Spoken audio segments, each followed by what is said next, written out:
Täna ma olen tulnud külla Transpordiameti Tartu teenindusbüroosse ja ootan suure huviga, et kuulda, millega siinsed töötajad igapäevaselt tegelevad.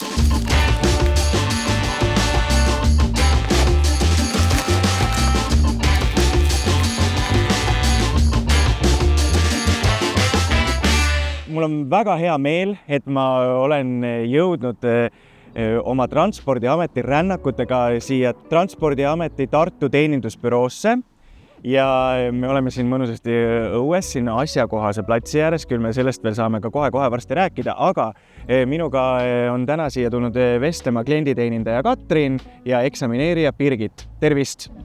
Mul on väga hea meel, et te leidsite oma tööpäeva keskel sellise aja, et siin korraks õues mõnusasti juttu puhuda.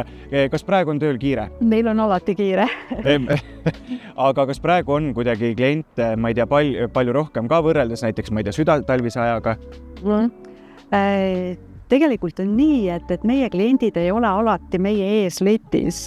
Et me kõik teeme klienditeenindajad, teeme sellist tööd ka, mis ei paista välja.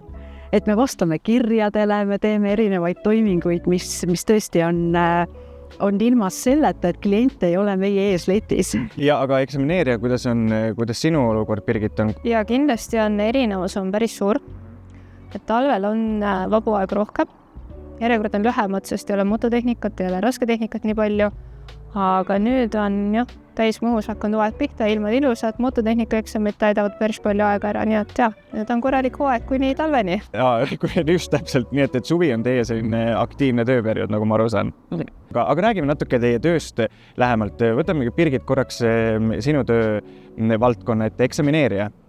Räägi, kes on eksamineerija? Mul kõige lihtsam ongi siis selgitada, et ma hindan siis juhi kandidaadi valmisolekut iseseisvaks liiklemiseks. Ja kuidas see käib? Sõidueksamine siis. Ehk siis sina oled see inimene, kes läheb eksaminandiga autosse ja teeb temaga läbi sõidueksami? Ja. Selge. Ja räägime klienditeeninduse tööst ka, et mida see täpsemalt, Katrin, sinu roll siin majas on? No, minu roll on see, mis on enne seda, kui klient jõuab Birgiti juurde. Et mina vaatan läbi, kas paberimajandus on korras, kas on eeldused täidetud selleks, et eksamile saada. Kui ei ole, siis suunan, mida on tarvis veel parandada või teha. Ja teie töö on muidugi põnev see, et te puutute kokku igapäevaselt ikkagi väga paljude erinevate inimestega, eri vanuses. Kuidas teil see suhe või vaade sellesse on? Pigem see on see, mis teeb selle töö nauditavaks. Et saab inimestega kokku puutuda? Saab kokku puutuda ja et ei teki rutiini. Et ma veel täpsustan, et mitte ainult erinevas vanuses, vaid ka erinevast kultuurist inimesed, erinevast rahvusest inimesed, et see on väga hariv ja arendav ka inimesena, mitte ainult töö juures. Ja Birgit, kuidas sulle tundub? See on väga põnev ja see saab ju rääkida nendega sõiduaeg, tihtipeale neil ongi vaja suhelda natukene, et seda eksami närvi maha, kuuldagi erinevatest kultuuridest, rääkida maast ilma ja sama elust. Ja sina puutud kokku inimestega ainult eksami olukorras? Vahepeal, kui nad käivad, esitavad mingeid küsimusi, me oleme ikka tulnud vastu rääkima, mõnikord platsist tulevad vaatama enne eksamit, siis me ikka hea meelega räägime ja viime neid kurssi ja teeme nende elu lihtsamaks. Küsin võib-olla veel natukene mineviku kohta. Kuidas selline lühidalt see teekond siiani on teid toonud? Minu teekond tegelikult on olnud päris põnev selle ametini. See on veediks pikem jutt, et ma tegelikult olen õppinud ju majandusfinantsjuhtimist Maaülikoolis. Olin mingid aastad raamatupidaja. Aga ikka leid see geneetika välja. Isa tegeles veoautodega ja siis mul oli ikkagi vaja load teha. Sõitsin vahepeal veoautoga ringi. Aga tekkis edus periood, kus oli vaja paiksemaks jääda väiksed lapsed. Ja siis tegelesin jälle raamatupidamisega, aga see kontoritöö ei ole nagu minu jaoks. Ja siis pakuti võimalust õppida sõiduõpetajaks. Käisin pool aastat usinalt koolis ja üks kohustuslik osa oli praktika siin Transpordiametis. Ja see praktika hakkas mulle nii väga meeldima, et peale teist eksamit, mis ma kaasas sõitsin, pidin sõitma siis kaasas vähemalt 3 täistööpäeva. Peale teist eksamit ma teadsin, et mina tahan saada eksamineerijaks. Ja siis edasi oligi see ootamismoment, et kuna tekib vaba töökoht. ja noh, eks see geneetika mängib rolli, et mul vanaisa oli 30 aastat sõiduõpetaja ja sealt on see huvi liikluse vastu. Ja... Selges, et tegelikult see teekond ei tundugi nii ebaloogiline. Aga kas on see teema, et kui sa tööd Transpordiametis, siis sa pead ikkagi olema autode fänn või masinate fänn, on see nii? Otseselt ei pea olema, aga kindlasti see annab nagu hea baasi või teadmised. Kas sina oled masinate fänn? Ikka. Ja, Katrin, kuidas sinul? Mina pigem ei ole. Aga kuidas sa oled siis siia jõudnud? See on üks ei pea olema masinate fänn, peab oskama hästi lugeda ja kirjutada. Ka lisaks see. Et pigem ikkagi minule meeldib just see suhtluse pool, mulle meeldib panna see nagu komplekt kokku, eks ole, et ma vaatan väikestest osadest terviku kokku, et mul on taust nii sõidukite registreerijana kui ka siis juhilubade spetsialistina. Et juhtimisõiguse pool, et see on puhas selline tõesti suhtlemine. Aga kuidas muidugi lühidalt ka, et kuidas sa jõudsid siia majja tööle? Mina sattusin siia juhuslikult, et ma otsisin lihtsalt sellise ka täiesti perekondlikel põhjustel 9-5 tööajaga tööd. Ja see oli trehvamine, et ma siia sattusin ja olen juba ikka väga pikka aega täiesti... Just, kui kaua te olete töötanud Transpordiametis, mis see pikka aeg on? 20 aastat. Oi, väga tubli tööstaas. Ja Birgit, kui kaua sina oled olnud? Ma olen üks eksamineerijate pesamunadest, mul sai alles aasta täis. See ongi väga äge, see on tore, et on sattunud siia 2 väga erineva kogemusega inimest. Aga tuleme selle töö sellise minu vaatepunktist nagu põneva poole peale, mis puudutabki siis seda tööd ja inimesi. Te puutute kokku, eriti Birgit, sina küllaltki, ma ütleks, et see on küllaltki äärmussituatsioon inimesele. Kui arvatakse, eksamineerija on selline vanem meesterahvas, halli veine ja kuri. Ja me suhteliselt alguses, kui alustasin, värskelt oma atesteerimine saanud, rõõmsmeelselt jalutan sealt eksamineerijate kabinetist välja, näen juurde, et tere, mina olen Birgit ja võtame vastu teie eksamit. Ja vaatan mind väga hinnatan näoga. Ma arvasin, et te olete sekretär.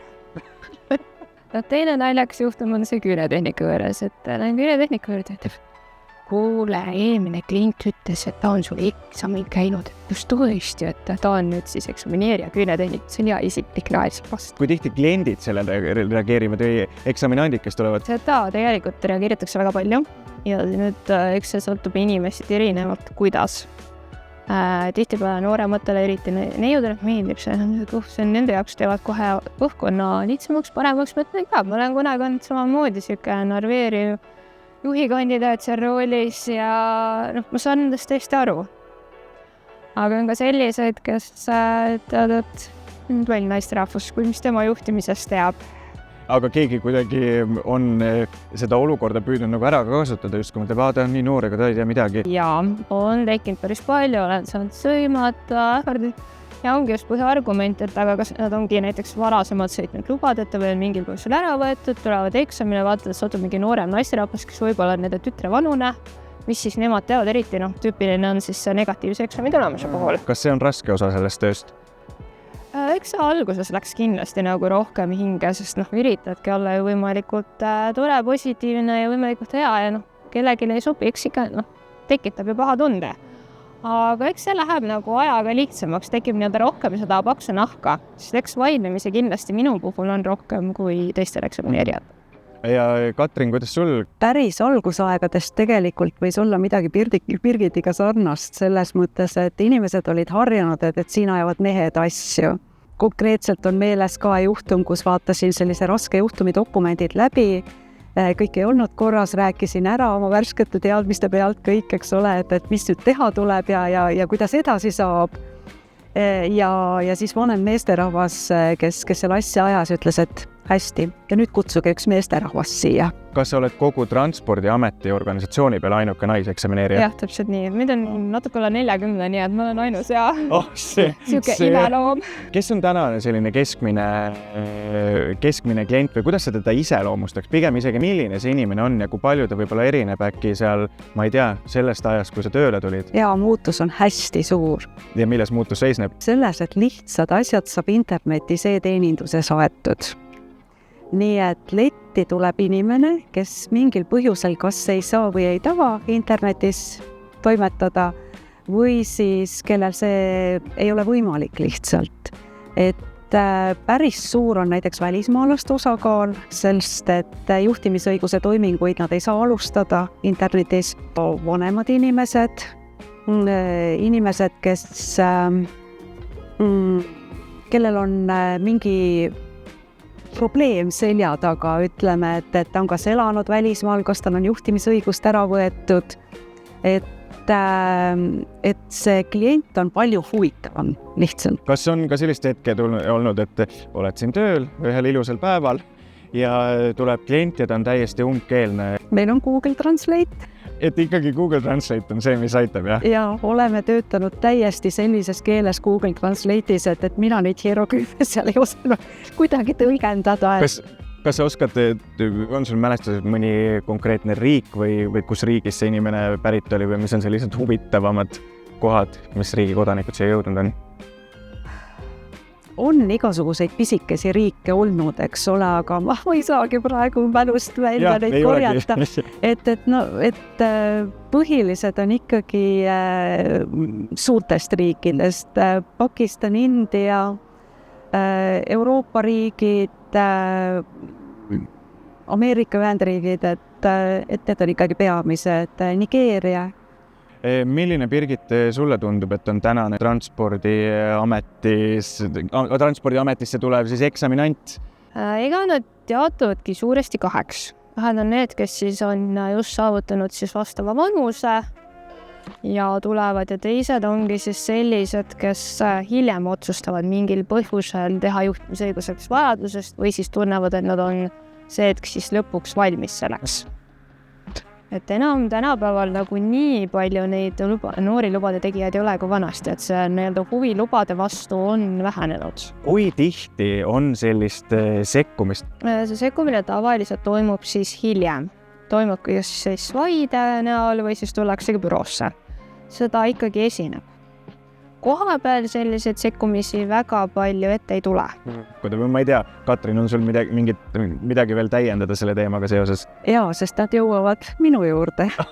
Selles on see asi. Seda väga tihti õnneks ei ole tegelikult, aga 6 paar korda ikka tuleb sellist asja, et kas siis tuleb just see lapsevanem üksinda lausa või tuleb lapsevanem koos pisarates lapsega või isegi seda, et elukaaslane tuleb kaasa, et ta on veendunud, et tegelikult oskab see inimene sõita, aga mida see eksamineerija nüüd endast mõtles?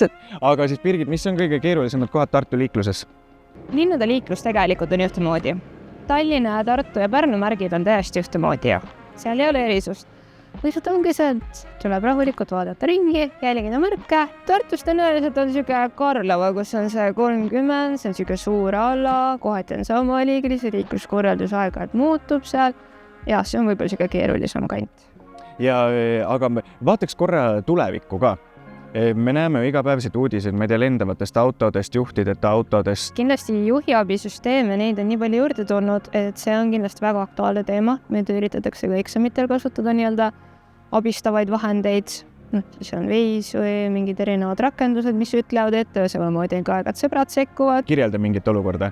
Sõbrad sõitsid järgi, siis selle peale palusingi auto peatada, eelistada sõpradele, et ei tohi inimesi järgi sõita. See on abistamine.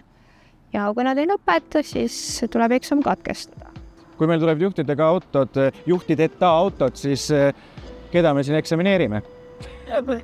Ma arvan, et siin on nii palju aega, et mina vast muretsema ei pea. Et sa tunned, et sul on safe see olukord, jah? Ma arvan, et võib-olla lapsed äkki tulevikus. Võib-olla tõesti. Liiklus jääb, see on selge. Ükskõik millisel kujul. Ma ei usu, et selle reguleerimine ja sellega seoses inimtööjõud nii-öelda ära kaob, et ma ei usu seda lihtsalt. Mis teid enda töö juures kõige rohkem õnnelikuks teeb?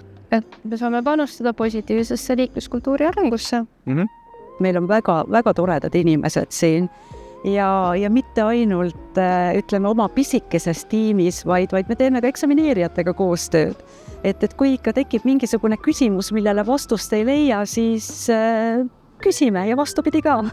Kui sa peaksid täna minema autoeksamile, kuidas läheks? No mina vist väga ei muretseks, ma olen liiklusseadust päris põhjalikult uurinud ja õppinud seda. Aga ma arvan, eks suurem argument oleks see sõna E-ga, mis hakkab eksam, mis tekitab nagu närvi, et tihtipeale ei olegi asi selles, et kaheldakse oma oskustes, vaid on see närv ja kuidas seda maha suruda. Kas tänane liikluseksam on kerge või raske? Tegelikult on ikkagi üsna põhjalik, kompaktne ja valmistab paljudele, kui on nõrk tase ikkagi raskusi. Eesmärk ongi eksami puhul see, et ta sõidaks, kus ta sõidab tavaliselt ja me ei teeks erandlikke olukordi või midagi uut, vaid ongi kõik tavaline. Kui on keerulisemad liiklussituatsioonid või olukord, mis ei sõltu eksamineeritavast, siis eks me vastavalt selle reageerime ja kui vaja, siis seletame olukorda ja aitame ka aeg-ajalt. Aga väga tore. Suur tänu, Katrin ja Birgit, et leidsite siin tiheda tööpäeva sees selle aja, et minuga vestelda ja jõudu, jaksu ja inspiratsiooni teile oma töös. Aitäh!